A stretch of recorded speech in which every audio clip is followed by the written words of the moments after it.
Hi friends, നമുക്കിന്ന് വളരെ എളുപ്പത്തിൽ ഒരു കപ്പ പുഴുക്ക് തയ്യാറാക്കിയാലോ? അതിനായി കപ്പ അരിഞ്ഞ് നന്നായി കഴുകി വൃത്തിയാക്കി മാറ്റി വെക്കാം. ഇനി ഇതൊരു കടായിലേക്ക് ചേർത്ത് കൊടുക്കാം. ആവശ്യത്തിന് വെള്ളം കൂടെ ചേർത്ത് കൊടുക്കാം.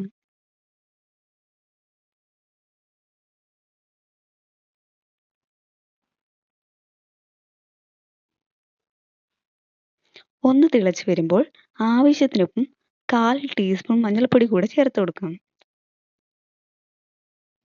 കപ്പ വെന്ത് ഒരുപാട് അങ്ങ് കുഴഞ്ഞു പോകരുത്. ഒന്ന് വെന്ത് വരുമ്പോൾ നമുക്കിത് ഊറ്റി വെക്കാം. ഇനി ഒരു കടായിലേക്ക് എണ്ണ ചേർത്ത് എണ്ണയൊന്ന് ചൂടായി വരുമ്പോൾ 1/4 ടീസ്പൂൺ കടുക് ചേർക്കാം.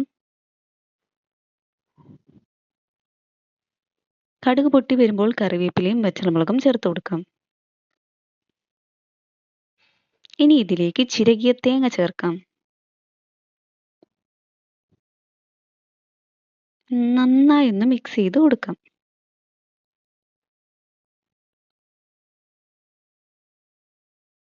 ഇനി ഇതിലേക്ക് വേവിച്ച കപ്പ ചേർത്ത് കൊടുക്കാം.